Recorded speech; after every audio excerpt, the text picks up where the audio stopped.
Yo, yo, yo, yo, yo, yo. Yo, yo. What's good with it? It's the homie MACK, music, art, culture, knowledge. Each one, teach one, peace and love. Reporting live from the Dogon. Thumbs up, give me the likes. Thumbs up, give me the likes. Like, share, comment, subscribe. But I'm done with the formalities. Real quick, this is another session of MACK Minutes. I was going to do a part two to No Homo, and I think I'm going to do the part two to No Homo right now. So yeah, basically, when I talk about this, I want to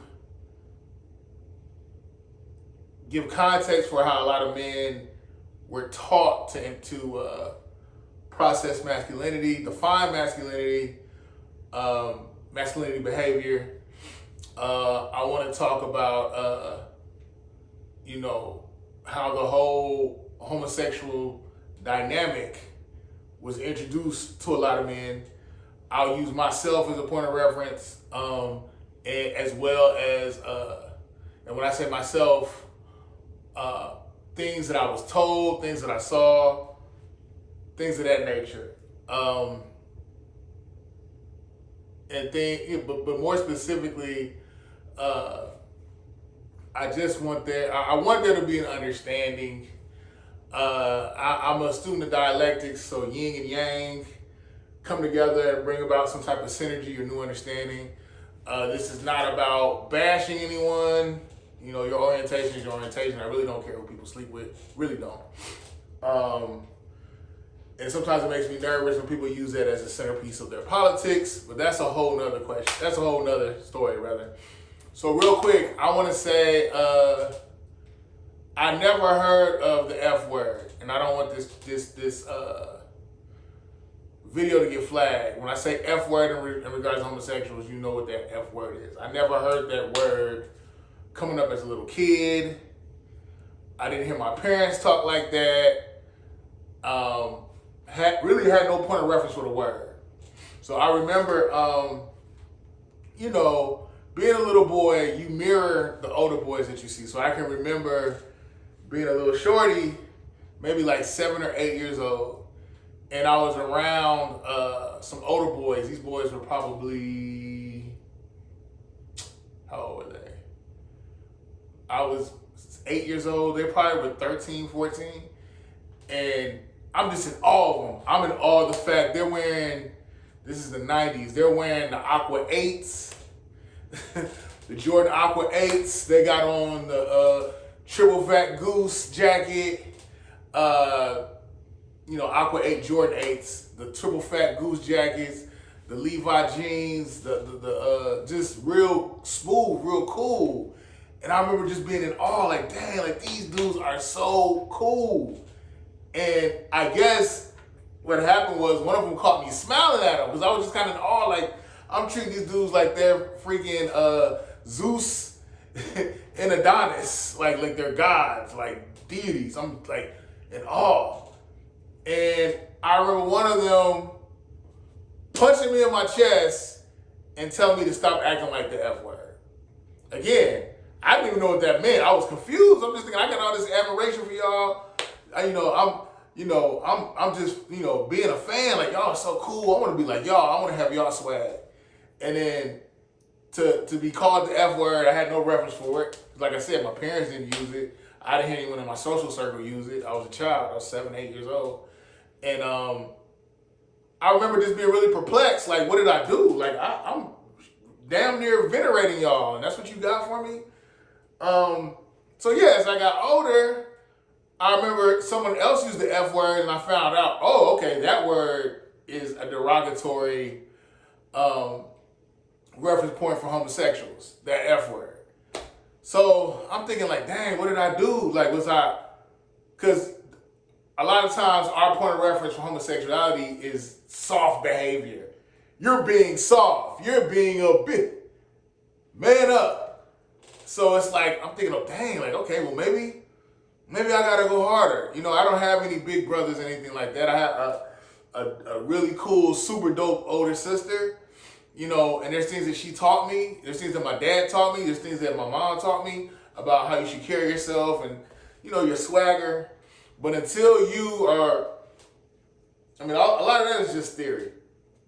You know, you're taught things, but until you have to walk the walk and you experience being a male and manhood and what comes with that, I came to realize, like, and this is more so middle school, I came to realize, like, dang, man, this manhood stuff is no joke. Like, every day is a nut check day. Somebody's trying to test you. Someone's trying to see how far they can take you. Someone is trying to usurp your manhood, subjugate you, make you their bitch. So I think my default was, I gotta go hard. So now I'm in middle school. I'm wearing the Timbs. I got the polo rugby.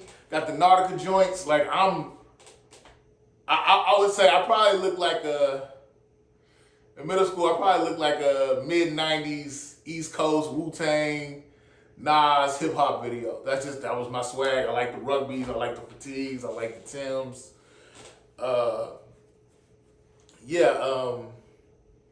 You know, I had the button downs, polo button downs. So I'm thinking I gotta go hard, man. I ain't letting nobody punk me. And then I remember going to a basketball camp in middle school, University of Detroit Mercy, and we were eating food in the dining hall between drills and playing games. And I remember these guys talking, they're like, yeah, man, because you don't want to go to Jackson. You know, if you go to Jackson, they going to take your booty, man. They're going to take your booty. You don't want to go to Jackson. You don't want to go to Jackson. Jackson being the state penitentiary in Michigan. And that was another reference point, homosexuality. So it's like, it's something, your manhood, your butt. And I know this sounds crazy, but it's like your butt is, I want to say, symbolic of your manhood, being able to protect it, you know, being able to be a man, you know, and I remember them telling me, like, some of them dudes, like, they don't even really be gay. They just be want to take a man's manhood. So you gotta protect your butt, man, protect your booty. And I just remember being 14, 15, like, this is wild. Like, what? Like, I'm never going to jail.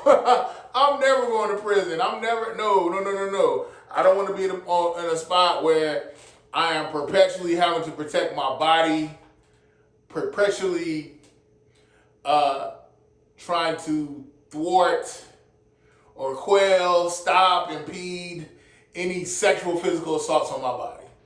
I'm thinking like this at 14. Like, I'm not going to prison. Don't want to be in that ecosystem. I want no dealings in that milieu. None of that. So I'm just like, dang, like this is wild. So let's peep game. You know, a lot of this isn't even really about guys being homophobic or guys being, a lot of straight men being anti-gay. A lot of it is just thinking, yo, you know, I have to protect my body. I have to center my masculinity where no one can take it. And I'm not saying that to say you can't be gay. I'm not saying that to say if you're gay, you're not masculine. We know masculinity is a social construct. But the social construct and the biological construct, biological meaning male, social construct being masculine, they're interwoven and they're pretty much, they're synonymous, they're tantamount, they're equal, they are a monolith, they're connected. And that's not necessarily true, but that's how it's foisted upon a lot of young males, even myself. And I remember even hearing stories, again, about guys being in prison, guys saying, yeah, man, there's a guy, he knocked a guy out, and when he was laid out and you know, on a cell block, the same guy that knocked him out would suck his penis as he's unconscious. How wild is that? But that goes again back to the narrative, and I heard that like in high school, so I'm thinking like, man, I have to protect myself. I have to go hard. If I don't go hard, these dudes are going to try to take my manhood. They're going to try to take everything that encapsulates masculinity. They're going to take that from me. And I'm trying to, the main point again I'm trying to drive home is, it's not even about hating gay people. It's just you've been sold that, to be gay is to be anti-masculine. To be a gay man is to somehow forfeit your masculinity. Okay? And that's what I'm trying to drive the point. Again, I'm trying to drive home is that a lot of it isn't even homophobia. A lot of it is just like I fear gay people or I hate gay people. A lot of it ain't that. A lot of it is just simply I was sold a narrative that I have to protect my manhood, my masculinity, and it's centered around a heteronormative culture. Okay, I hope that makes sense. So it's not. Cause I don't even know a lot of guys that just walk around just that F word. Like, no, I mean we grew up in church. We knew some of them guys that were playing the instruments, playing the piano, leading the praise and worship. We knew they were different. I never felt the need to assault them or check them. That's their lifestyle. That's how they live. So. I guess more than anything, I want people to be able to exist in their space and to be left alone. If you're gay, you're gay. If you're straight, you're straight. You should be left to your faculties and allowed to live in your day-to-day reality. And I think as black men, again, a lot of us aren't even necessarily hard because we want to be. It's just we feel like if I'm not hard, these people are going to try me. They're going to try to take my manhood. And it doesn't necessarily mean a homosexual act. It can mean, you take my food, you take my clothes. You've subjugated me. You have subjugated my mind. You have subjugated my body. So as a man, I got to stand up and go hard because you ain't taking shit from me. That's the thought process that a lot of young black males get. And then another dynamic I've had conversations with black men that were molested, that were taken advantage, that were sodomized as kids. And they're looking at it like, okay, homosexuality, force. You're attacking my body. This gay man accosted me, sexually assaulted me as a child. So that's a whole nother dynamic.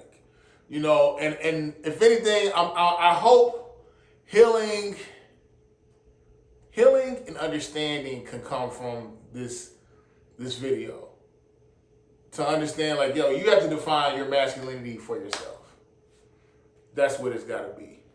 And if someone doesn't meet your metric, that doesn't necessarily make them less masculine or less of a man. It is what it is. So yeah, I know you guys weren't expecting this from me tonight, but it's just a conversation that I had with a coworker, and it is what it is. Me personally, I am a heterosexual straight man. I do understand that everyone doesn't define masculinity the way I do, and to me, it has more to do about your character and how you carry yourself. Being your own man, not being a follower, being a leader. That's just my 2 cents. I hope y'all were able to glean something from this. It's the homie MACK, man. Thumbs up, give me the likes. Thumbs up, give me the likes. Signing out from the Dogon.